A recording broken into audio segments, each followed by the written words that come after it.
ಸ್ನೇಹಿತರು ನಮಸ್ಕಾರ. ನಾನು ನಿಮ್ಮ ರಾಕೇಶ್ ಆರುಂಡಿ. ಸಚಿನ್ ತೆಂಡೂಲ್ಕರ್ ಬ್ಯಾಟ್ ಹಿಡಿದಾಗ ಅವರಿಗಿನ್ನೂ ಹದಿಹರಿಯದ ಪ್ರಾಯ. ವಿರಾಟ್ ಕೊಹ್ಲಿ ಅಬ್ಬರಿಸಲಿಕ್ಕೆ ತೊಡಗಿದಾಗ ಯಂಗ್ ಬಾಯ್ ಅಂತ ಅನ್ಬೋದು. ಆದರೆ ಈಗ ಭಾರತೀಯ ಕ್ರಿಕೆಟ್ ಇತಿಹಾಸದಲ್ಲೇ ಯಾರೂ ಕಾಣದಂಥ ಕೇಳದ ಮಹಾ ಸುನಾಮಿಯೊಂದು ಎದ್ದಿದೆ. ಕೇವಲ 15 ವರ್ಷದ ಹುಡುಗ ಇಡೀ ವಿಶ್ವ ಕ್ರಿಕೆಟ್ನ ದಿಗ್ಗಜರನ್ನ ನಡಗಿಸ್ತಾ ಇದ್ದಾನೆ. ವೈಭವ್ ಸೂರ್ಯವಂಶಿ ಲಂಕಾ ದಹನ ಮಾಡಿ ಲಂಕನ್ನರಿಗೆ ಚಳಿ ಬಿಡಿಸಿದಂಥ ಆಟವನ್ನು ಕಂಡು ಕ್ರಿಕೆಟ್ ಪ್ರಿಯರೇ ದಂಗಾಗಿ ಹೋಗಿಬಿಟ್ಟಿದ್ದಾರೆ. ಕೊಟ್ಟ ಮಾತು ತಪ್ಪಲಾರನು ಎನ್ನುವಂತೆ ಮ್ಯಾಚ್ ಮುನ್ನ ಇನ್ಸ್ಟಾಗ್ರಾಮ್ನಲ್ಲಿ ಹಾಕಿದಂಥ ಪೋಸ್ಟ್ನಂತೆ ಶತಕ ಬಾರಿಸುವ ಹಠ ತೊಟ್ಟವರು ವೈಭವ್ ಸೂರ್ಯವಂಶಿ. ನಾನು 100 ಹೊಡಿತೀನಿ ಅಂತ ಇನ್ಸ್ಟಾಗ್ರಾಮ್ನಲ್ಲಿ ಒಂದು ಪೋಸ್ಟ್ ಹಾಕಿದ್ರು. ಆ ಕೊಟ್ಟ ಮಾತನ್ನು ಉಳಿಸ್ಕೊಳ್ಳೋದಕ್ಕೆ ಕೇವಲ ಒಂದು 3-4 ರನ್ಗಳ ಅಂತರ ಅಷ್ಟೇ. ನೋಡಿ, ಜೂನ್ 21, 2026 ಶ್ರೀಲಂಕಾದ ದಂಬುಲಾ ಮೈದಾನ ಸಾಕ್ಷಿಯಾದದ್ದು ಒಂದು ಅತಿಮಾನುಷ ಬ್ಯಾಟಿಂಗ್ಗೆ. ಕಣ್ಣು ಮುಚ್ಚಿ ಕಣ್ಣು ಬಿಡೋದ್ರೊಳಗೆ ಇತಿಹಾಸ ಬದಲಾಗಿಬಿಟ್ಟಿತ್ತು.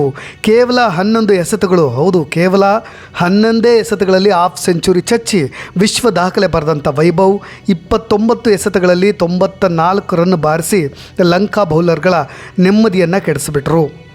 2025 IPL ಹರಾಜಿನಲ್ಲಿ ಕೇವಲ 13 ವರ್ಷದ ಈ ಬಾಲಕನನ್ನು ರಾಜಸ್ಥಾನ ತಂಡ 1.1 ಕೋಟಿಗೆ ಕೊಂಡಾಗ ಎಲ್ಲರೂ ಕೂಡ ಹುಬ್ಬೇರಿಸಿದ್ದು ನಿಮಗೆ ಗೊತ್ತೇ ಇದೆ. ಆದರೆ 2026 ಪ್ರತಿ ಸೀಸನ್ನಲ್ಲೂ ಈತ ಸೃಷ್ಟಿಸಿದ್ದಿದೆಯಲ್ಲ, ಸಾಧಾರಣ ರನ್ ಅಲ್ಲ, ರನ್ಗಳ ಮಹಾಪೂರ. 16 ಪಂದ್ಯ, 776 ರನ್, 237ಕ್ಕೂ ಹೆಚ್ಚು strike rate, 6 of the king, universal baby boss ಅಂತಲೇ ಫೇಮಸ್ ಆಗಿರ್ತಕ್ಕಂಥ ವೈಭವ್ ಸೂರ್ಯವಂಶಿ ಅವರು ಗೇಲ್ ಅವರ ದಾಖಲೆಯನ್ನೇ ಪುಡಿ ಮಾಡಿ 72 ಸಿಕ್ಸರ್ ಹಾರಿಸಿದಂಥ ಬಿರುಗಾಳಿ ಅಂತ ಹೇಳ್ಬೋದು. ಭಾನುವಾರ ನಡೆದಂಥ ಪಂದ್ಯವೂ ಕೂಡ ಅದೇ ಆಗಿತ್ತು. ಅದು ಕೇವಲ ಒಂದು ಕ್ರಿಕೆಟ್ ಪಂದ್ಯ ಆಗಿರಲಿಲ್ಲ, ಅದೊಂದು ಸೇಡಿನ ರಣಕಣ ಆಗಿತ್ತು. ಯಾಕೆಂದರೆ ಲೀಗ್ ಹಂತದಲ್ಲಿ ಭಾರತವನ್ನು ಕೆಣಕಿ ಸೂಪರ್ ಓವರ್ನಲ್ಲೇ ಗೆದ್ದು ಬೀಗಿದಂಥ ಲಂಕಾ ಪಡೆಗೆ ಫೈನಲ್ನಲ್ಲಿ ತಕ್ಕ ಪಾಠವನ್ನೇ ಕಲಿಸಬೇಕಾಗಿತ್ತು. ಇಡೀ ಜಗತ್ತು ಕಾಯ್ತಾ ಇತ್ತು, ಆ 15 ವರ್ಷದ ಹುಡುಗ ಲಂಕನ್ನರ ಸವಾಲಿಗೆ ಹೇಗೆ ಉತ್ತರ ಕೊಡ್ತಾನೆ ಅಂತ ಹೇಳಿ. ಹೋಗಿ ಕೋಳಪಟ್ಟಿ ಕೈ ಹಾಕಿದ್ದು, ಗುದ್ದಿದ್ದು, ದಬ್ಬಾಡಿದ್ದು ಎಲ್ಲವನ್ನೂ ಕೂಡ ನೀವು ಗಮನಿಸಿದ್ದೀರಿ. ಒಂದು ಕಡೆ ಶ್ರೀಲಂಕಾ ಟಾಸ್ ಗೆದ್ದು ಭಾರತವನ್ನು ಬ್ಯಾಟಿಂಗ್ಗೆ ಕರೆದಾಗ ಅವರು ಮಾಡಿದ್ದು ತಮಗೆ ಕಂಟಕವಾಗುವಂಥ ಅತಿ ದೊಡ್ಡ ತಪ್ಪು ಅಂತ ಅವ್ರಿಗೆ ಗೊತ್ತಿರಲಿಲ್ಲ. ಆರಂಭಿಕನಾಗಿ ಕ್ರೀಸ್ಗೆ ಬಂದ ವೈಭವ್ ಕಣ್ಣಲ್ಲಿ ಲೀಗ್ ಪಂದ್ಯದ ಆಕ್ರೋಶ ಎದ್ದು ಕಾಣ್ತಾ ಇತ್ತು. ಕಳೆದ ಮ್ಯಾಚ್ಗೆ ತಕ್ಕ ಪ್ರತಿಕ್ರಿಯೆಯನ್ನು ಕೊಡಬೇಕಾಗಿತ್ತು. ಅದಕ್ಕೋಸ್ಕರವೇ ಅವರು 50 ಹೊಡೆದಾಗ ಒಂದು ಸನ್ನೆ ಮಾಡಿದ್ದು. ಮೊದಲ ಓವರ್ನಲ್ಲೇ ಲಂಕಾ ಬೌಲರ್ಗಳ ಲೈನ್ ಆ್ಯಂಡ್ ಲೆಂಗ್ತ್ ಸಂಪೂರ್ಣ ಹಳಿ ತಪ್ಪು ಹೋಗಿಬಿಡ್ತು. ಇಲ್ಲಿಂದ ಶುರುವಾಗಿದ್ದೇ ಅಸಲಿ ರನ್ಗಳ ಸುನಾಮಿ. ಕೇವಲ 11 ಎಸೆತ, ಹೌದು ನೀವು ಕೇಳ್ತಾ ಇರೋದು ನಿಜ, ಕೇವಲ 11 ಎಸೆತಗಳಲ್ಲಿ 5 ಸಿಕ್ಸರ್ ಮತ್ತು 5 ಬೌಂಡ್ರಿಗಳ ನೆರವಿನಿಂದ ವೈಭವ್ ಅರ್ಧ ಶತಕವನ್ನೇ ಪೂರೈಸಿಬಿಟ್ರು. ಆ ಮುಖಾಂತರವಾಗಿ 2005ರಲ್ಲಿ ಶ್ರೀಲಂಕಾದ ಕೌಶಲ್ಯ ವೀರರತ್ನೆ ಬರೆದಿದ್ದಂಥ 12 ಎಸೆತಗಳ ವಿಶ್ವ ದಾಖಲೆಯನ್ನು ಲಂಕಾ ಮಣ್ಣಲ್ಲೇ ಧೂಳೀಪಟ ಮಾಡಿದ್ದು. ವೈಭವ್ ಆಟ ನಿಲ್ಲಿಸುವ ಮುನ್ಸೂಚನೆ ಎಲ್ಲೂ ಕೂಡ ಕಾಣಿಸಲಿಲ್ಲ. ಎದುರಿಸಿದಂಥ ಕೇವಲ 29 ಎಸೆತಗಳಲ್ಲಿ 10 4, 8 ಸಿಕ್ಸರ್ಗಳ ನೆರವಿನಿಂದ ಬರೋಬ್ಬರಿ 94 ರನ್ಗಳನ್ನು ಚಚ್ಚಿದ್ದು. ಆದರೆ ದುರದೃಷ್ಟವಶಾತ್ 9ನೇ ಓವರ್ನಲ್ಲಿ ಶತಕಕ್ಕೆ ಕೇವಲ 6 ರನ್ ಬಾಕಿ ಇರುವಾಗ ಔಟಾಗಿದ್ದು. ಜಂಟಿ ಅತಿ ವೇಗದ ಶತಕದ ದಾಖಲೆ ತಪ್ಪು ಹೋಗಿರ್ಬೋದು, ಆದರೆ ಅಷ್ಟರಲ್ಲಾಗಲೇ ಲಂಕಾ ಬೌಲರ್ಗಳ ಬೆನ್ನು ಮೂಳೆಯನ್ನು ಮುರಿದು ಬಿಟ್ಟಿದ್ದ. ವೈಭವ್ ಕೊಟ್ಟ ಭೀಕರ ಆರಂಭದಿಂದಾಗಿ ಭಾರತ ಎ ತಂಡ 377 ರನ್ಗಳ ಬೃಹತ್ ಮೊತ್ತವನ್ನು ಕಲೆ ಹಾಕ್ತು.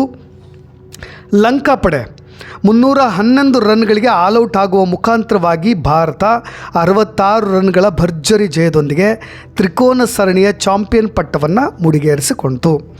ತಮ್ಮನ್ನು ಕೆಣಕಿದಂಥ ಎದುರಾಳಿಗಳಿಗೆ ಕೇವಲ 11 ವರ್ಷದ ವೈಭವ್ ಬ್ಯಾಟ್ ಮುಖಾಂತರವೇ ಸಿಡಿಲಿನಂತಹ ಉತ್ತರವನ್ನು ಕೊಟ್ಟುಬಿಟ್ರು.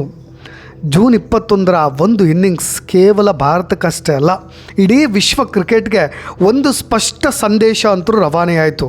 ವೈಭವ್ ಸೂರ್ಯವಂಶಿನ ಕೆಣಕಿದರೆ ಯಾವ ರೀತಿಯಾದಂಥ ಪ್ರತ್ಯುತ್ತರಗಳು ಬರುತ್ತೆ ಅಂತ.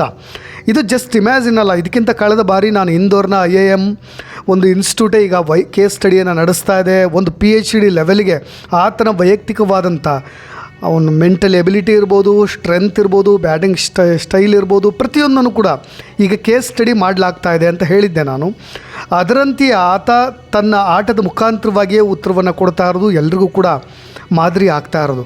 ಮುಂದಿನ ವಾರದಿಂದ ಆರಂಭವಾಗ್ತಾ ಇರ್ತಕ್ಕಂಥ ಐರ್ಲೆಂಡ್ ಮತ್ತು ಇಂಗ್ಲೆಂಡ್ ಪ್ರವಾಸದ ಸೀನಿಯರ್ ಟೀಮ್ಗೆ ಇದೇ ವೈಭವ್ ಸೂರ್ಯವಂಶಿ ಅವರು ಆಯ್ಕೆ ಆಗಿದ್ದಾರೆ. ಅಲ್ಲಿಯೂ ಕೂಡ ಈ ರನ್ಗಳ ಸುನಾಮಿ ಮುಂದುವರಿಯುತ್ತಾ ನಿಮ್ಮ ಅನಿಸಿಕೆಗಳನ್ನು ಕಮೆಂಟ್ ಮಾಡ್ಬೋದು. ನೋಡಿ, ಇಷ್ಟಕ್ಕೆಲ್ಲ ಕಾರಣವಾಗಿದ್ದು ವೈಭವ್ನ ಕೆಣಕಿದ್ದು. ನಿಮಗೆಲ್ರಿಗೂ ಕೂಡ ಗೊತ್ತಿರ್ಬೋದು. ಆ ಕೆಣಕಿದಂಥ ಘಟನೆಯನ್ನು ಒಮ್ಮೆ ನೆನಪು ಮಾಡ್ಕೊಂಡು ಬಿಡ್ತೀನಿ. ಜೂನ್ 15 ದಂಬುಲಾ ಮೈದಾನದಲ್ಲಿ ಭಾರತ ಮತ್ತು ಶ್ರೀಲಂಕಾ ನಡುವೆ ಕ್ರಿಕೆಟ್ ಪಂದ್ಯ ಮುಗಿದಿರುತ್ತೆ. ಆದರೆ ಯುದ್ಧ ಶುರುವಾಗಿದ್ದು ಅಲ್ಲಿ. ನಾನು ಮ್ಯಾಚ್ ಮುಗೀತು ಅಂತ ಹೇಳ್ತೀನಿ, ಆದರೆ ಯುದ್ಧ ಶುರುವಾಗಿದ್ದು ಕೊನೆಗೆ ಅಂತ. ಸೂಪರ್ ಓವರ್ನಲ್ಲಿ ಮ್ಯಾಚ್ ಟೈ ಆಗುತ್ತೆ, ಸೂಪರ್ ಓವರ್ ಬರುತ್ತೆ. ಸೂಪರ್ ಓವರ್ನಲ್ಲೂ ಕೂಡ ವೈಭವ್ ಸೂರ್ಯವಂಶಿ ಅವರು ಆಡಲಿಕ್ಕೆ ಆಗೋದಿಲ್ಲ, ಮ್ಯಾಚನ್ನು ಸೋಲ್ತಾರೆ.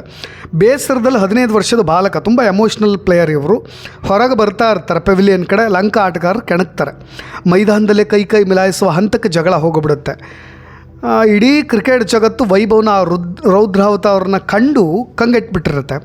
ಜಗಳದ ಬೆನ್ನಲ್ಲೇ ವೈಭವದ ವಿರುದ್ಧ ಟೀಕೆಗಳು ಬಂದವು. ವೈಭವ್ ಸೂರ್ಯವಂಶಿ ವಿರುದ್ಧ ಮಾಜಿ ಕ್ರಿಕೆಟಿಗ ಸಂಜಯ್ ಮಾಂಜ್ರೇಕರ್ ಕೂಡ ಈ ಹುಡುಗನಿಗೆ ಬುದ್ಧಿ ಕಲಿಸಲಿಕ್ಕೆ ಮುಂದಿನ ಪಂದ್ಯದಿಂದ ಡ್ರಾಪ್ ಮಾಡಿ ಅಂತ ನೇರವಾಗಿ ಸವಾಲು ಹಾಕಿದರು.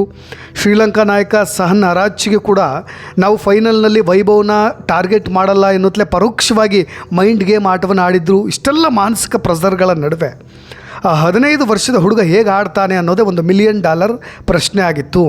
ಬಹಳ ಜನಕ್ಕೆ ಆ ಥರದೊಂದು ಕುತೂಹಲ ಇತ್ತು. ಆದರೆ ಜೂನ್ 21 ಫೈನಲ್ನಲ್ಲಿ ಎಲ್ಲವೂ ಕೂಡ ಉಲ್ಟಾ ಸೀದಾ ಆಯಿತು. ವೈಭವ್ ಮೈದಾನಕ್ಕೆ ಇಳಿದ್ರು.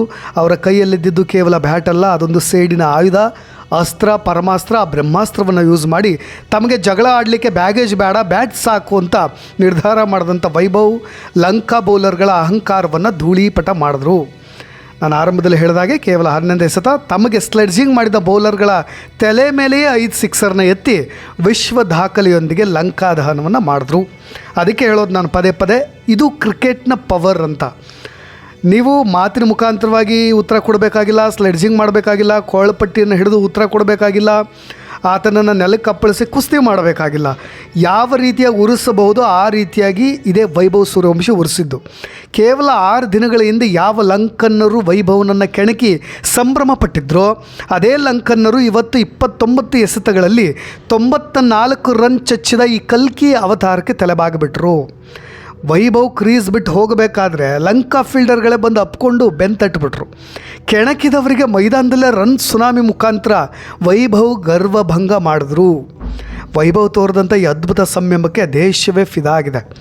ಉದ್ಯಮಿ ಆನಂದ ಮಹೀಂದ್ರ ಟ್ವೀಟ್ ಮಾಡಿ ಹಿಂದಿನ ಪಂದ್ಯದ ಜಗಳದ ಬ್ಯಾಗೇಜ್ ಬಿಟ್ಟು ಬ್ಯಾಟ್ನಿಂದಲೇ ಮಾತನಾಡಿದಂಥ ವೈಭವ್ ಟೆಂಪರ್ಮೆಂಟ್ ಅದ್ಭುತ, ಇದೇ ಇವರನ್ನು ಸೂಪರ್ ಸ್ಟಾರ್ ಮಾಡುತ್ತೆ ಅಂತ ಕೊಂಡಾಡಿಬಿಟ್ರು. ಟೀಕೆ ಮಾಡಿದಂಥ ಸಂಜಯ್ ಮಾಂಜ್ರೇಕರ್ ಕೂಡ ಇದು ಕೇವಲ ಮೆಹೆಮ್ ವಿಧ್ವಂಸ ಅಂತ ಹೇಳಿ ಉಲ್ಟಾ ಹೊಡೆದ್ರು. ಭಾರತ 66 ರನ್ಗಳಿಂದ ಗೆದ್ದು ಚಾಂಪಿಯನ್ ಆಯಿತು. ಸೇಡಿಗೆ ಸೇಡು, ರನ್ನಿಗೆ ರನ್. ಇದು ಕೇವಲ 15ರ ಹರಿಯದಲ್ಲೇ ಕೆಣಕಿದಂಥ ವೈರಿಗಳ ಮಣ್ಣು ಮುಕ್ಕಿಸಿದ ಈ ಬಿಹಾರದ ಸಿಂಹ ಈಗ ಸೀನಿಯರ್ ಟೀಮ್ ಇಂಡಿಯಾ ಜರ್ಸಿ ಧರಿಸಿ ಇಂಗ್ಲೆಂಡ್ ಪ್ರವಾಸಕ್ಕೆ ರೆಡಿಯಾಗಿದ್ದಾರೆ. ಅಲ್ಲಿ ಯಾರೆಲ್ಲ ಇವ್ರನ್ನ ಕೆಣಕ್ತಾರೋ ಅವರಿಗೆ ಬ್ಯಾಟ್ನಿಂದಲೇ ಉತ್ತರವನ್ನು ಕೊಡ್ತಾರೆ. ಹಣೆ ಬರವನ್ನು ಬದಲಾಯಿಸಿದಂತಹ, ಕಷ್ಟಪಟ್ಟಂತಹ ಅವರ ತಂದೆಯ ಕನಸಿನ ಕೂಸು ಇವತ್ತು ಕೋಟ್ಯಂತರ ಭಾರತೀಯ ಆಶಾಕಿರಣವಾಗಿದೆ. 15ನೇ ವಯಸ್ಸಿಗೆ ಇಡೀ ವಿಶ್ವವನ್ನೇ ತನ್ನತ್ತ ತಿರುಗುವೆ ನೋಡುವಂತೆ ಮಾಡಿದಂಥ ವೈಭವ್ ಸೂರ್ಯವಂಶಿ ಸದ್ಯದಲ್ಲೇ ಜಾಗತಿಕ ಕ್ರಿಕೆಟ್ ಅಧಿಪತಿ ಆಗಲಿದ್ದಾರಾ? ಅದಕ್ಕೂ ಕೂಡ ನಿಮ್ಮ ಕಮೆಂಟ್ಸ್ ಇಂಪಾರ್ಟೆಂಟ್ ಆಗುತ್ತೆ. ಅದನ್ನು ಕೂಡ ನಿಮ್ಮ ಕಮೆಂಟ್ಸ್ಗಳ ಮುಖಾಂತರ ತಿಳಿಸಬಹುದು ಅಂತ ಹೇಳ್ತಾ ಇನ್ನಷ್ಟು ಅಪ್ಡೇಟ್ಸ್ಗಳೊಂದಿಗೆ ಮತ್ತೆ ಬರ್ತೀನಿ. ನಾನು ರಾಕೇಶ್ ಆರುಂಡಿ, ಧನ್ಯವಾದ.